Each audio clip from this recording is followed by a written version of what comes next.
Hello প্রিয় শিক্ষার্থী বন্ধুরা, তো ভিডিওতে ক্লিক করার জন্য তোমাদের সকলকে জানাই অসংখ্য ধন্যবাদ। তো তোমাদের মাধ্যমিক পরীক্ষা যারা তোমরা এবার দিয়েছো, তোমরা অপেক্ষা করছো রেজাল্টের জন্য, এবং একটা রেজাল্টের তারিখ যেটা তোমরা খুব আমি চারদিকে শুনছি এবং সবারই মুখে মুখে যে কত তারিখ ঘুরছে যে 19 এপ্রিল রেজাল্ট দেবে। তো এই 19 এপ্রিল তারিখে রেজাল্ট দেওয়া হবে কি হবে না, এবং সমস্ত খাতা দেখা শেষ, অলরেডি রেজাল্টের যে নাম্বার সেটা কিন্তু বসানোর প্রসেস চলছে। তো এই নাম্বার বসানোর প্রসেস অনুযায়ী গ্রেস নাম্বার কত পরিমাণে দেওয়া হচ্ছে সেই বিষয়ে গুরুত্বপূর্ণ আপডেট তোমাদের সকলকে দেবো, এবং যারা পাস নাম্বার নিয়ে টেনশন করছে তাদের জন্য কিন্তু ভিডিওটা খুবই ইনফরমেটিভ।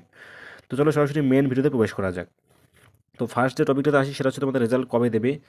এটা না হয় একটু পরে জানি, তার আগে বলি তোমাদের গ্রেস নাম্বারের বিষয়টি কী রকম। তো দেখো, যাদের তোমাদের পরীক্ষা কিন্তু মোটামুটি মাধ্যমিক পরীক্ষা যাদের কিছু কিছু বিষয়ে খারাপ হয়েছে, সেই সমস্ত বিষয়ে বিশেষ করে ইতিহাস কিংবা জীবনবিজ্ঞান এবং ভৌতবিজ্ঞান এই কয়েকটি পরীক্ষা যাদের খারাপ হয়েছে, সেই সমস্ত পরীক্ষাতে কিন্তু একটু আশা হলো, অর্থাৎ এখানে কিন্তু পাশে অনেকেই করছে, তবে ফেলের হারও কিন্তু এখানে রয়েছে। তবে মোটামুটিভাবে যারা জানা যাচ্ছে যে এই কয়েকটি সাবজেক্টে যাদের সমস্যা ছিল, এই কয়েকটি সাবজেক্টে কিন্তু অনেকে, অর্থাৎ মোস্ট অফ দ্য স্টুডেন্ট কিন্তু পাস করে গেছে। তো সেক্ষেত্রে এখানে থেকে যেটা বোঝা গেলো যে অনেক কিন্তু গ্রেস মার্ক হয়েছে, এবং নাম্বার বসানোর ক্ষেত্রে যে প্রচেষ্টা হচ্ছে সেটা হচ্ছে অনেকটাই কিন্তু গ্রেস নাম্বার তোমাদেরকে দেওয়া হচ্ছে।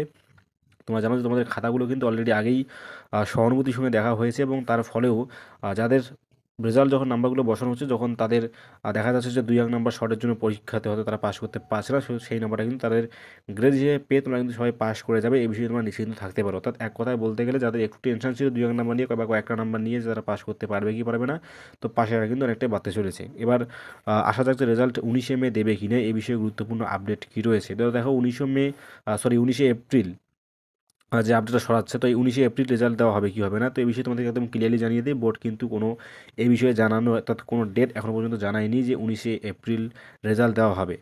তো কবে দেওয়া হবে সে বিষয়ে যদি তোমাদের যদি বলতে শুনতে হয়, তো সেক্ষেত্রে আমি তোমাদেরকে বলবো যে তোমাদের কিন্তু রেজাল্ট এপ্রিল মাসে দেওয়ার কোনো সম্ভাবনা আমি দেখছি না, কারণ এপ্রিলে কিন্তু ভোট রয়েছে অনেকটা, বিশেষ করে কয়েকটি জেলায় মূলত রয়েছে। তো সেক্ষেত্রে তোমাদের রেজাল্ট যদিও ভোটের সাথে সেরকমভাবে সরাসরি কোনো সম্পর্ক নেই, তবুও তোমাদের রেজাল্ট কিন্তু দিতে দিতে মে মাসের ফার্স্ট উইক মে মাসের ফার্স্ট উইকে রেজাল্ট দেওয়ার সম্ভাবনা সবথেকে বেশি রয়েছে।